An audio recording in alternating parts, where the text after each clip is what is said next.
So இந்த கார்த்திகை மாதத்தில் விதவிதமாக வந்து வெஜிடபிள் தாங்க எல்லாருமே சாப்பிடுவாங்க. அப்படிப்பட்ட ஒரு சூப்பரான டிஃப்ரெண்ட்டான டேஸ்ட்டில் தான் நான் எனக்கு வெஜிடபிள் குருமா செஞ்சு காமிக்க போகிறேன். இது பார்த்தீங்கன்னா சப்பாத்தி பரோட்டா எல்லாத்துக்குமே ஒரு சூப்பரான காம்பினேஷன்.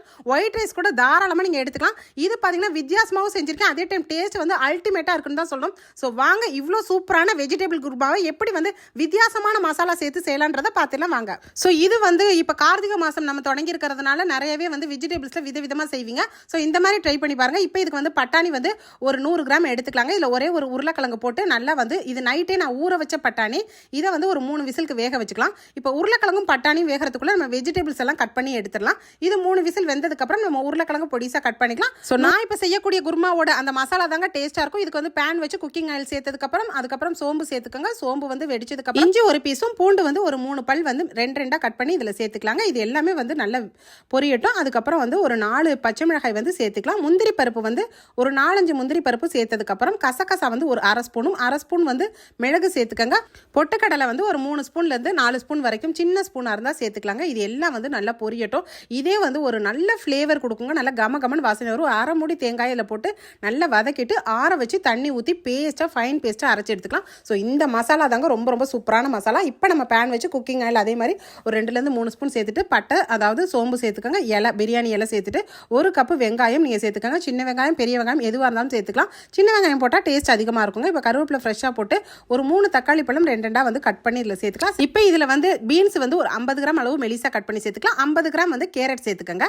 இதுவே வந்து போதுமானதாக இருக்குங்க. தாராளமாக ஒரு ஃபேமிலியே நீங்கள் சாப்பிடலாம். இப்போ இதில் 1 டம்ளர் தண்ணி ஊற்றி நல்லா வேக வைங்க. இதை குக்கரில் வேக வச்சிங்கன்னா பீன்ஸ் கேரட்லாம் குழஞ்சிரும். அதனால் இதை நம்ம தனியாக வேக வச்சிருக்கோம். இப்போ பேஸ்ட் நமக்கு ரெடி ஆயிடுச்சு. நல்லா நைஸாக இந்த மாதிரி ஒரு சூப்பரான பேஸ்ட்டாக நமக்கு கிடைக்குங்க.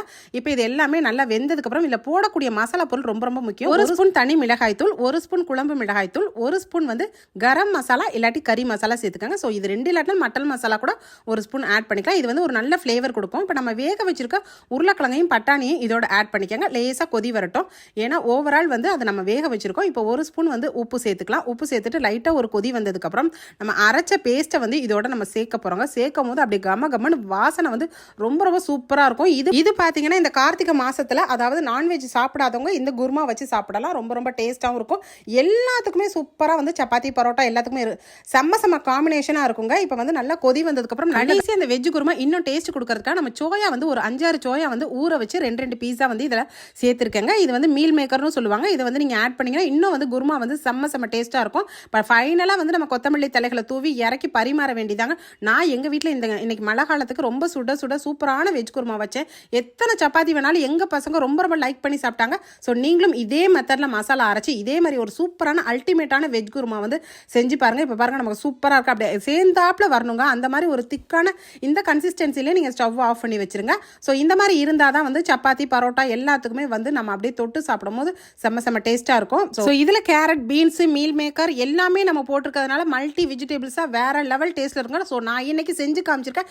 இந்த சப்பாத்திக்கு ஏற்ற சூப்பரான வெஜ் குருமா வீடியோ பிடிச்சிருந்தா நம்ம வீடியோக்கு மறந்துடாமல் லைக் போட்டுக்கோங்க. இந்த மாதிரி இன்ட்ரெஸ்டிங்கான வித்தியாசமான வீடியோக்கள் வேணும்னா நம்ம பேஜை தொடர்ந்து ஃபாலோ பண்ணிக்கோங்க. அப்புறம் என்னங்க இன்னைக்கு இந்த கார்த்திகை மாதம் ஸ்பெஷலாக இந்த யூஸ்ஃபுல்லான வெஜ் குருமா வீடியோவை நிறைய ஷேர் பண்ணிக்கோங்க. தேங்க்யூ. தேங்க்ஸ் ஃபார் வாட்சிங்.